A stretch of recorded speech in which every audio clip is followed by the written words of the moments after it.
nakakainis eh. Minsan na nga lang ako humiling, papapayag. Flor, hindi pwedeng wala ka doon. Importante, nandun ka sa graduation ng anak mo. Eh, paano si Mookie? Sino mag-aalaga doon? Ako nang bahala. Pwede. Paano kung magsumbong yun, idiyari tayo? Hindi yun magsusumbong. Sa katunayan, kaming dalawa yung nagdesisyon na pauwiin ka para magkasama kayo sa graduation ni Arjen. Ako, salamat ha. Thank you talaga. Bait mo naman sa akin. Thank you ha. Pero, sige. Promise ko pagkatapos ng graduation, babalik ako agad. Basta, kung sasabihin kay mama, atin-atin lang yun. Quiet ka lang. Excited ako. Matutuwa yun. Thank you ah. Init ka agad ng ulo. Hindi ka pa nga nag-thank you sa akin. Get the hell out! Tsaka bakit ako magte-thank you sa'yo? Uy, madam! Kasama ako na nagsugod sa'yo dito sa ospital. Nandun ako sa lugar ng aksidente. Siguro dahil kasabot ka ng riding in tandem. Ano? Madam, over ka naman. Kahit pa imbestigahan mo ko sa lahat ng mga pulis, malinis ang record ko. So bakit ka nga nandun? Alam mo, madam, ang totoo niyan, meron sana akong racket doon eh. Kaso napurnada kasi nga tumulong ako sa pagdala sa'yo dito sa ospital. So kaya ka nandito? Para singilin ako Ha? sa napurnada mong racket. Ay, hindi! Uy, pero dahil sinabi mo yan, oo nga, no? Sayang kikitain ko sana doon. Pero okay lang, natulungan naman kita eh. Ayan, no, buhay ka, maayos, maganda pa rin. Ngiti naman dyan. Ay! Bumili ako arroz caldo para sa'yo.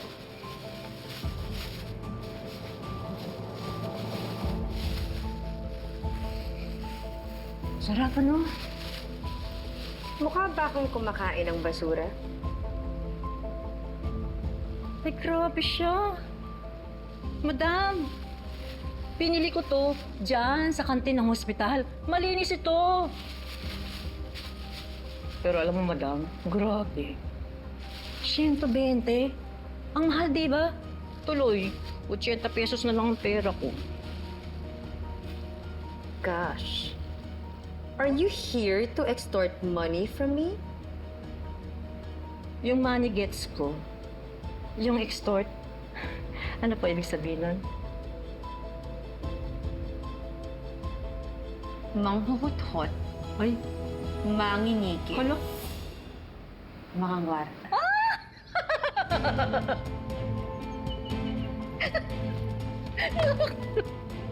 Nakaka...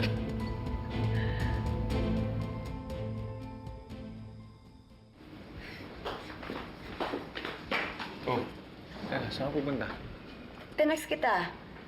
Wala akong nare-receive kasi low-bat yung phone ko eh. Ano ba tinext mo? Na doon ako matutulog kina Mookie ngayon. Ano? Teka, hindi pwede. Ano? Bakit doon ka matutulog ng Mookie? Na-aksidente kasi yung nanay niya, nasa ospital. Kailangan niya ako, wala siyang kasama. Hirangan. Mookie na naman, Mookie! Palagi na lang Mookie. Pwede ba tigilan mo na yung obsession mo doon sa batang yun? Madam, kung ako, kakwartahan kita, di sana ninakaw ko na lang yung wallet mo. Lahat nga ng gamit mo, sinecure ko. Binigay ko doon sa doktor. Kung sisingilin kita, dito lang sa arroz caldo. Tsaka syempre, pamasahe. O, di lumabas to. Asan yung bag ko? Madam, saan mo nilagay? Baka nandito. Bag. Ay, ang bilis ko namang nakita. Ito po ba? Ay, kaganda. Oh,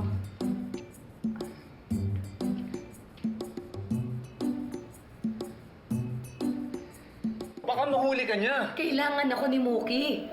Dan, alam mo ba, kanina tinulungan ko siya maglakad.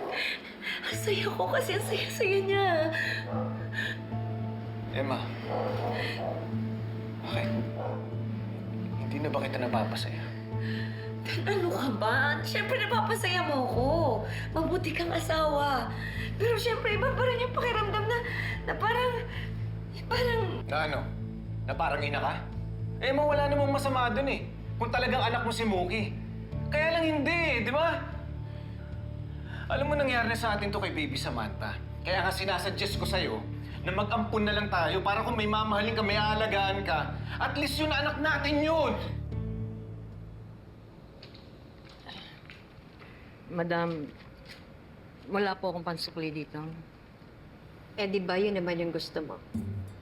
Just get the hell out. Agad-agad? Madam, mag-isa ka lang dito. Mabuburyong ka. Wala kang kasama. Gusto mo maglaro ng pusoy? Pampalipas oras. Turuan kita, ha? Ganda mo talaga. Grabe. Kung ngingiti ka lang, mas lalo kang gaganda. Uy, sandali.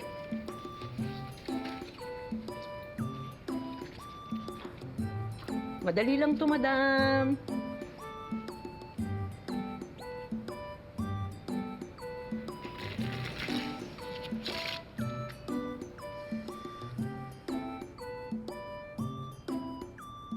Hindi na nga natin kailangan mag-ampon, Danilo.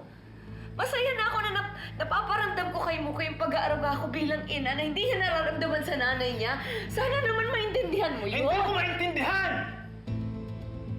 Kasi hindi mo anak si Mookie! Alam mo, Emma, ikaw lang talo dito eh.